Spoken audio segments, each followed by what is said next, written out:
Hi అందరికీ, welcome to my channel Manju vlogs. అందరూ ఎలా ఉన్నారు? బాగున్నారా? ఈరోజు నేను ఎండు చేపలు వంకాయ మసాలా కూర చేశాను. ఎండు చేపలు వంకాయ మసాలా పెట్టుకొని కూర చేసుకుంటే చాలా బాగుంటుందండి.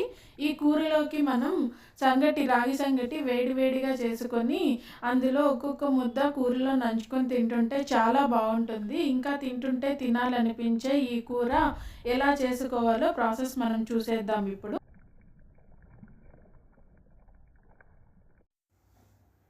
నేను 50 గ్రాముల ఎండు చేపలు తీసుకున్నాను. ఈ ఎండు చేపల్ని ముందుగా మనం ఒక ప్యాన్ పెట్టుకొని స్టవ్ మీద అందులో వేయించుకోవాలి. సో సిమ్లోనే పెట్టుకొని వేయించాలి. హై ఫ్లేమ్లో పెట్టుకుంటే అవి మాడిపోతాయి. సిమ్లో పెట్టుకొని ఇలా మెల్లగా వేయించాలి. ఒక 5 నిమిషాల పాటు వేయించామంటే ఇందులోని చేపల్లోని మనకు ఇసుక కానీ చిన్న చిన్న రాళ్ళు కానీ ఉంటాయండి ఇందులో. సో అవి మెల్లగా విడిపోవడం స్టార్ట్ అవుతాయి.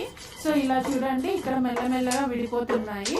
సో ఇలా విడిపోవడం స్టార్ట్ అయినప్పుడు మనము స్టవ్ ఆఫ్ చేసేసి కొద్దిసేపు చల్లార్చుకొని పక్కన పెట్టుకోవాలి. ఇవి చల్లారేలోపు మనం మసాలా అయితే రెడీ చేసుకుందాం. ముందుగా మనకు మసాలా కావాల్సింది కొద్దిగా కొబ్బరి, కొన్ని శనగగింజలు, ఒక 5 నుండి 6 వరకు లవంగాలు, కొంచెం దాల్చిన చెక్క, ఒక టమాటా.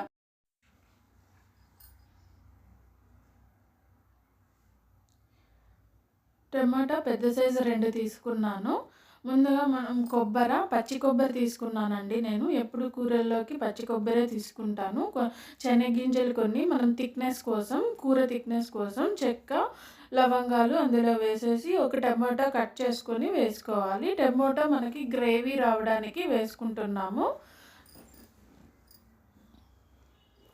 టమాటా కూడా కట్ చేసుకొని ఇందులో వేసుకొని బాగా మెత్తగా అయ్యేంత వరకు, థిక్ పేస్ట్ వచ్చేంత వరకు మనం మిక్సీ పట్టుకోవాలి.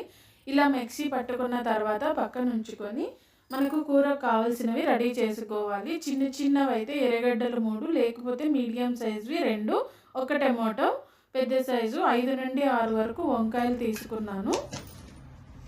ఒక గిన్నెలోకి నీళ్లు పోసుకొని వంకాయలు కట్ చేసుకోవాలి. వంకాయలు పొడుగుగా కట్ చేసుకొని మనం ఉప్పు వేసుకున్న నీళ్ళల్లోకి వేసుకోవాలి.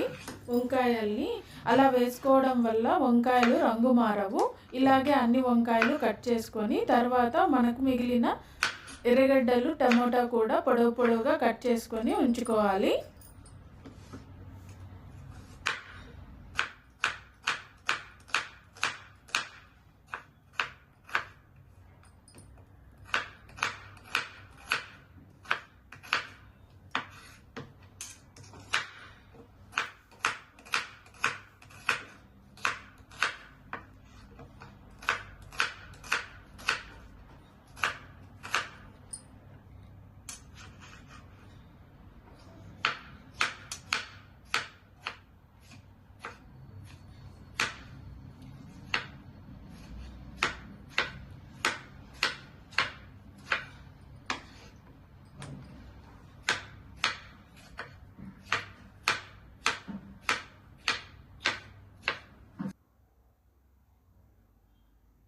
ఇలా ఇవన్నీ తరిగి పెట్టుకున్న తర్వాత చల్లారిన ఎండు చేపల్ని తీసుకొని వీటికున్న తలలని తీసేయాలి. కొంతమంది అలాగే వేసేస్తారు కూరల్లోకి, నాకైతే నచ్చదు, అందుకే తలలు అయితే తీసేస్తున్నాను. సో మీ ఇష్టం, తలలు తీసేయచ్చు, లేకపోతే అలాగే ఉంచుకోవచ్చు. సో ఇలాగా అన్ని తలలు తీసేసిన తర్వాత ఒక గిన్నెలోకి మంచినీళ్ళు తీసుకొని ఈ చేపల్ని బాగా కడగాలండి. సో ఇలా పైన ఇలా అంటూ కడగాలి. పిసికేయకూడదు వాటిని, మెత్తగా అయిపోతాయి. చల్ల నీళ్ళల్లోనే కడుక్కోవాలండి. వేడి నీళ్ళల్లో వేసేస్తే అవి మెత్తగా అయిపోతాయి. మళ్ళీ కూరలో వేస్తే ఇంకా మెత్తగా అయిపోయి మనకి చేపలు కనిపించకుండా పోతాయి.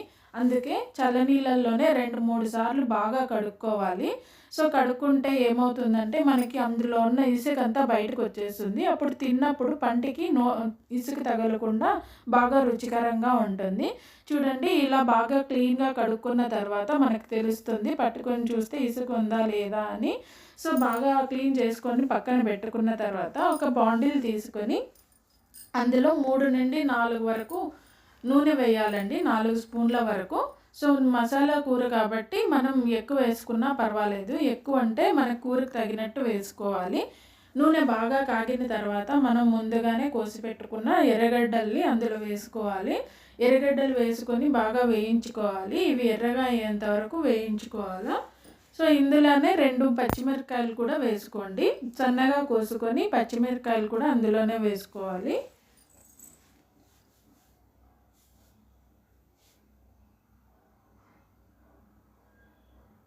ఇవి బాగా కాగిన తర్వాత ఎర్రగడ్డలు బాగా కలర్ చేంజ్ అయిన తర్వాత ఒక టేబుల్ స్పూన్ చిన్న స్పూన్తో నేను అల్లం వెల్లుల్లి పేస్ట్ వేసుకున్నాను.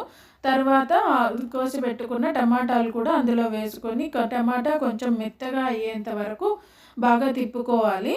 తిప్పుకున్న తర్వాత మనం కట్ చేసి పెట్టుకున్న వంకాయలు కూడా అందులోనే వేసేయాలి.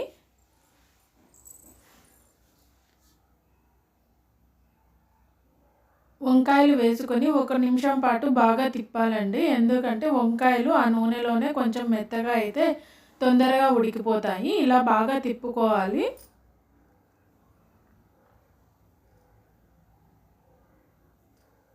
ఇలా బాగా తిప్పుకున్న తర్వాత ఒక 1/2 స్పూన్ పసుపు, మీ రుచికి తగ్గట్టుగా కారం,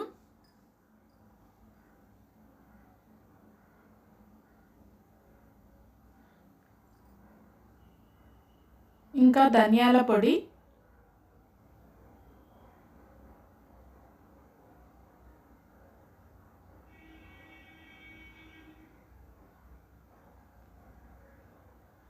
కాల్ స్పూన్ జీలకర్ర పొడి, 1/4 స్పూన్ మెంతి పొడి. నేను ఇవన్నీ ముందుగానే ఇంట్లోనే రెడీ చేసి పెట్టుకొని ఉంటానండి. అన్ని మసాలాల కూరల్లోకి వేస్తే బాగుంటుంది. మెంతి పొడి మాత్రం చేపల కూరలోకే వేస్తాను, ఇంకా దేంట్లో వేయను. ఎందుకంటే అది కొంచెం చేదు వచ్చేస్తుంది.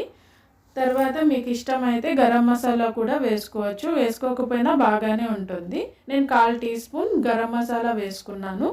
ఇవన్నీ కలుపుకున్న తర్వాత ముందుగా రెడీ చేసి పెట్టుకున్న మసాలాను కూడా ఇందులో వేసేసుకొని బాగా తిప్పుకోవాలండి. మసాలాలన్నీ బాగా కలిసేట్టు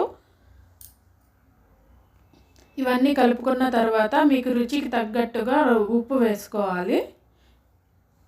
అన్నీ వేసుకున్న తర్వాత 1 నిమిషం పాటు మూత వేసుకొని పెట్టుకుంటే మనకు ఇందులో ఉన్న మసాలా అంతా బాగా కాగి అందులో ఉన్న ఆయిల్ బయట వస్తుంది. ఇలా చూస్తున్నారు కదా, ఇలా ఆయిల్ బయట వస్తుంది. తర్వాత మనకు గ్రేవీకి కావాల్సినంత నీళ్లు వేసుకోవాలి ఇందులోకి. మీకు గ్రేవీ చిక్కగా కావాలంటే చిక్కగా, లేకపోతే మీడియంగా నీళ్ళగా కొంచెం గ్రేవీ లాగా ఉండాలనుకుంటే మీకు తగినట్టుగా నీళ్ళు వేసుకోండి. నీళ్ళు వేసుకొని బాగా అన్ని మసాలాలన్నీ కలిసేలాగా తిప్పుకోవాలా.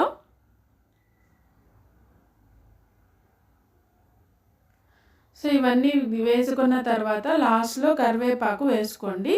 ఫ్రెష్గా ఉన్న కరివేపాకు వేసుకుంటే ఆ స్మెల్ చాలా బాగుంటుంది.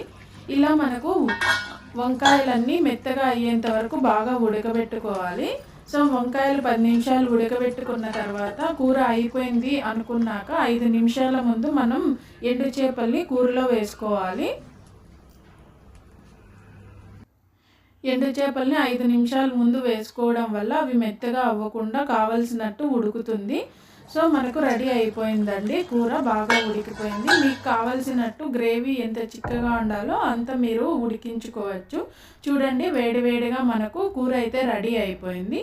ఇందులోకి మనం రాగి సంగటి చేసుకొని ఒక్కొక్క ముద్ద అందులో నంచుకొని తింటే చాలా బాగుంటుందండి. ఒకసారి మీరు కూడా ఇంట్లో ట్రై చేసి చూడండి.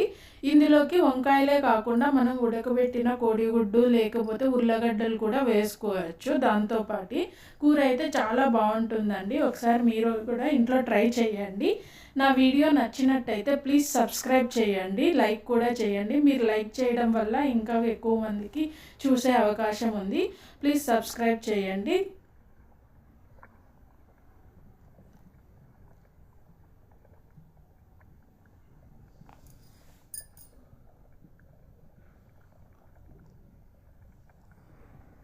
సో మనకి వేడివేడిగా కూర అయితే రెడీ అయిపోయిందండి. చూడండి, చేప కూడా బాగా ఉడికింది. ఈ చేప ఇలా తుంచితే తునిగిపోయేలాగా ఉండాలండి, అప్పుడే మనకు ఉడికినట్టు తెలుస్తుంది.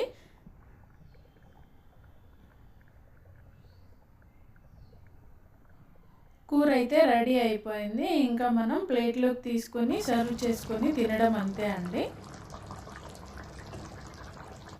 నిజం చెప్తున్నానండి. ఇది తింటుంటే ఇంకా తినాలనిపిస్తుంది. ఒకసారి మీరు కూడా ఇంట్లో ట్రై చేసి చూడండి.